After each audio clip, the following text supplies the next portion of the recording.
Broadcasting live from the Business RadioX studios in Atlanta, Georgia, it's time for Atlanta Business Radio. Brought to you by OnPay, Atlanta's new standard in payroll. Now, here's your host. Lee Cantor here, another episode of Atlanta Business Radio, and this is going to be a good one. Today on the show, we have Enrique Ortegón with Salesforce. Welcome, Enrique. Hi, thank you, Lee. I'm so happy to be here. Thank you for having me here on your show today. Well, I'm excited to learn what you're up to and what Salesforce is doing here with this new, I guess it's the 5th edition of the Small and Medium Business Trends Report. Can you talk a little bit about what's the kind of the reason behind even creating the report in the first place? Yeah, no, absolutely. Thank you so much. So today we launch our 5th annual Small and Medium Business Trends Report. And we launch it in the framework of a Small Business Week here in the United States. Today kicks off the National Small Business Week, which is the opportunity for us to recognize and celebrate what I call the foundation of our economy and the fabric of our society. And what we try to do here at Salesforce, we're customer first, customer centric company. We want to understand what's going on with our customers, right? What are they going through and what are they doing to adapt, to survive, to thrive in different environments? And listen, the last 18 months have been very challenging for all of us, and small and medium businesses are not the exception. So we went out there, we asked more than 2,500 small and medium business leaders and owners from around the world, what are they doing? How have they managed the pandemic? And we found things that are very encouraging, and that makes us feel very optimistic about the creativity, the resilience, the resourcefulness of these small and medium businesses.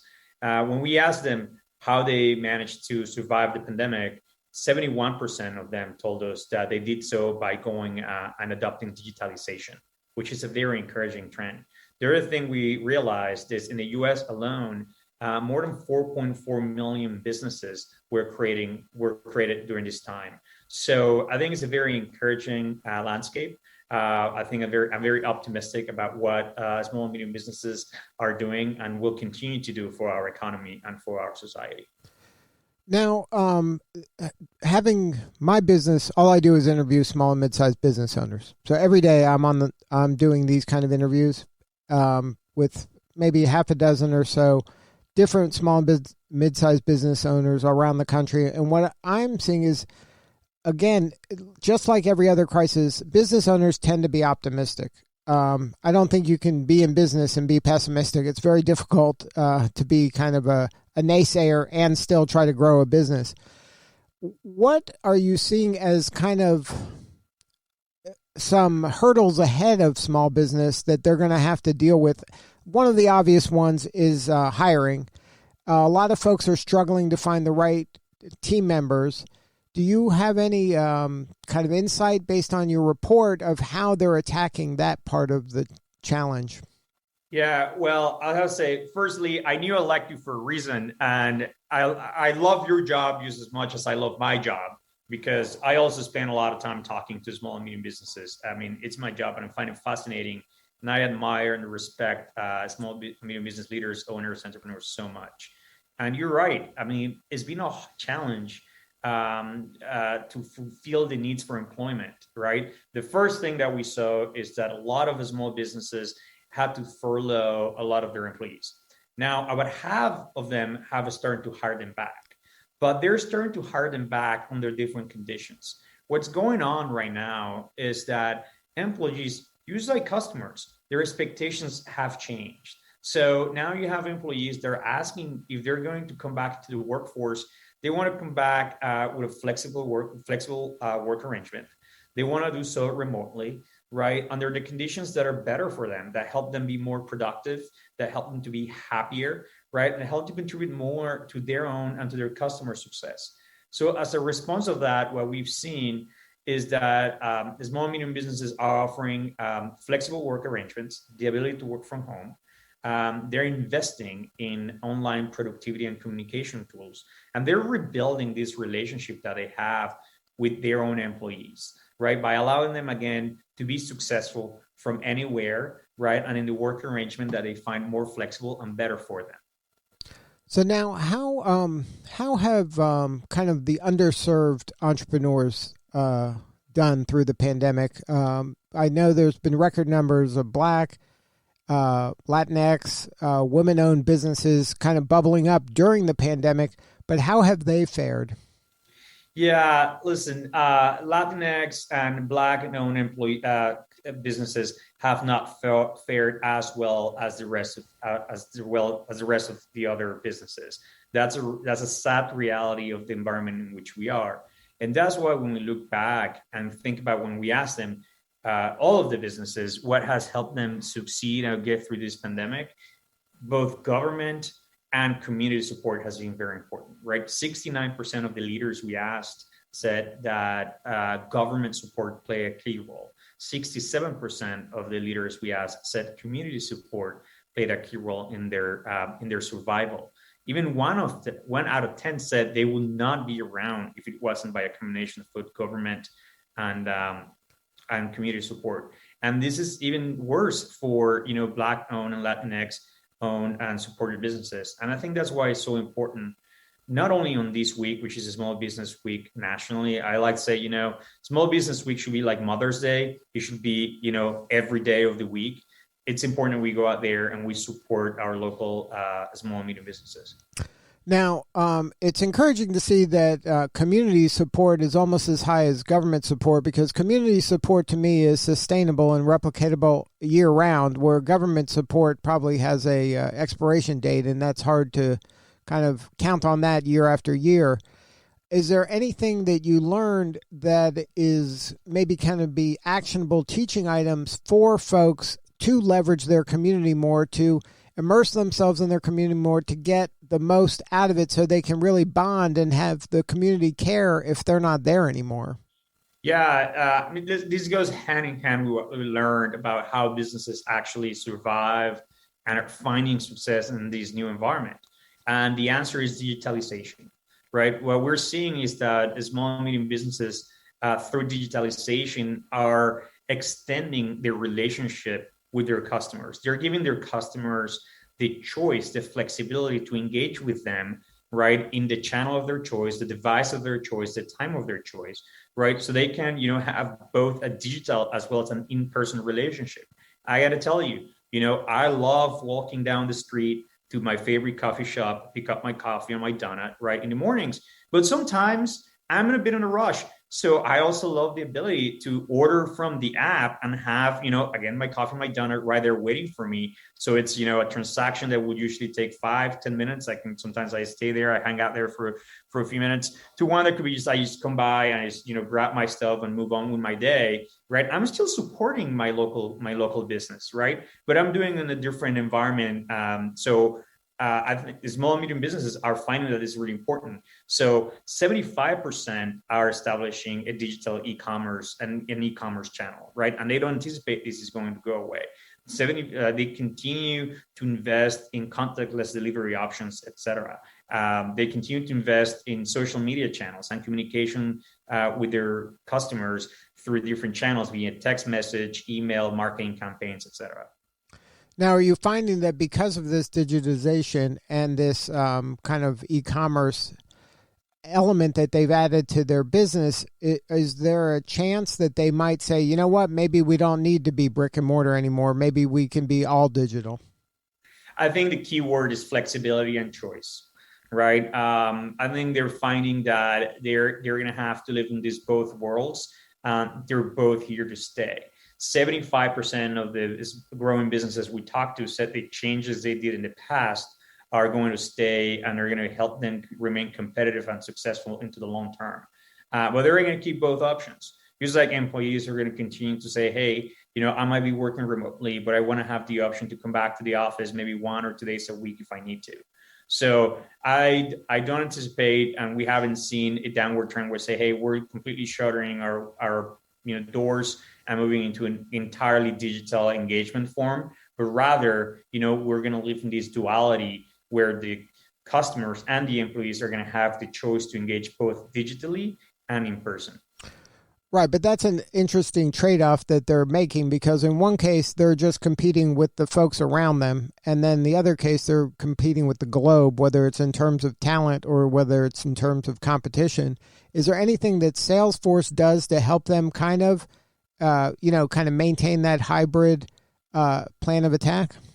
Yeah, absolutely. Listen, we're the number one CRM, customer relationship management platform. And what we do, we actually help teams, sales, marketing, service, e-commerce, IT teams work as one team from anywhere.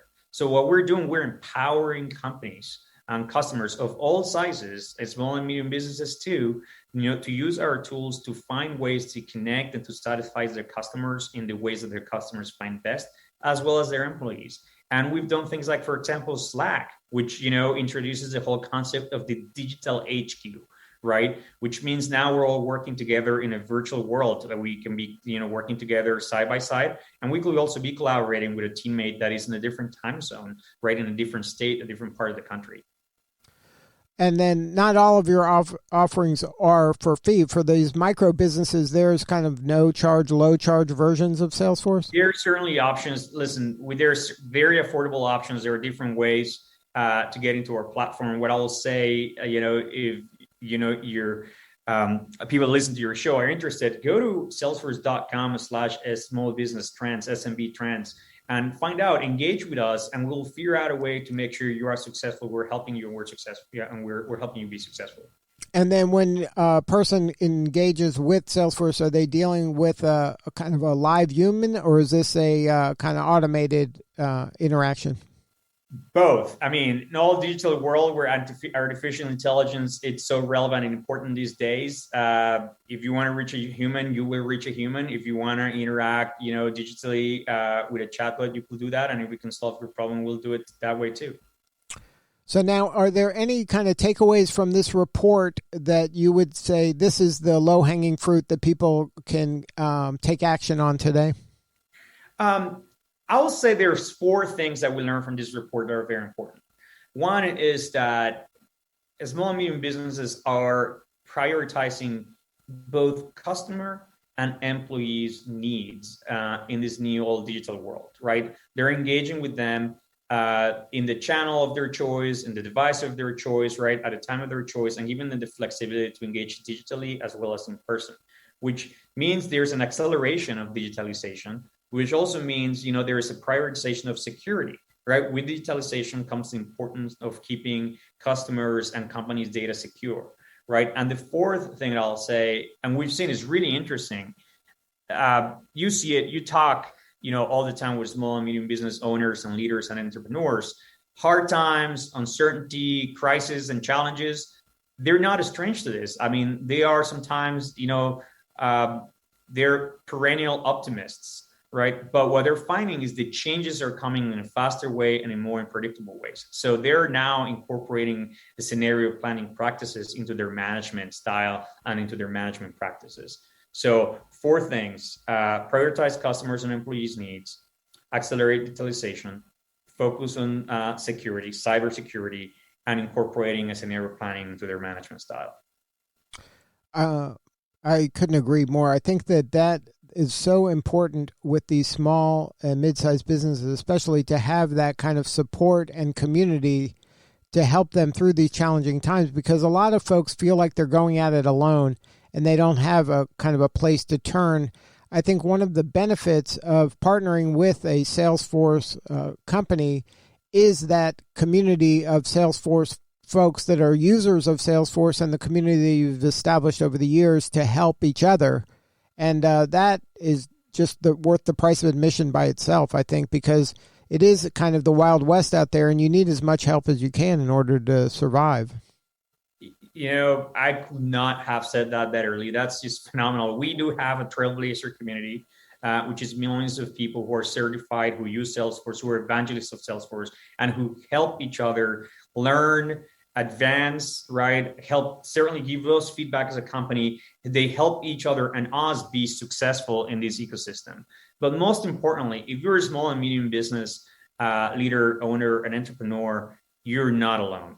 99.9% of the businesses in this country are small or medium businesses. 47% of the people who are employed in this customer are employed by, in this country, are employed by a small and medium business. And in this week, what I'll say is an opportunity for all of us to recognize, to celebrate small and medium businesses, buy small, use a small, write reviews, post on social media channels, and use overall, to spread the love for small and medium businesses. I said it before, and I will continue to say it. Small and medium businesses are the foundation of our economy and the fabric of our society. We need them and they need us. So let's go out there and, spread this small business love. I couldn't agree more. And the sad fact is, and this is my mission, and this is why Business RadioX exists, is because we're trying to be the voice of those small to mid-sized business owners, because sadly, even though 99.9% of the businesses are small and mid-sized, the 0.1% of the businesses take all the headlines and all the media attention away from all the other ones. So we're trying to be that voice of business and give them a chance to be heard. And I think that it's critically important because those are the folks that are supporting the community. They're the ones that are supporting the church and the schools and the Little League teams. They're the ones doing the hard work, and they're kind of the unsung heroes of those communities. Lee, we're together on this campaign to make sure small and medium businesses continue to be around, continue to support our economy, continue to support our societies and our communities. We're in this one big symbiotic circle, and I agree with you. So you and me, we're hand in hand, shoulder to shoulder in this. We're advocates, we're evangelists, and staunch supporters forever of small and medium businesses. So now if somebody wants to get their hands on this report, where can they find it? Salesforce.com/SMB trends. Good stuff, Enrique. Thank you so much for sharing your story today. You and your firm are doing important work, and we appreciate you. Thank you, Lee. It's been a pleasure. And go small business love. All right. This is Lee Cantor. We'll see you all next time on Atlanta Business Radio.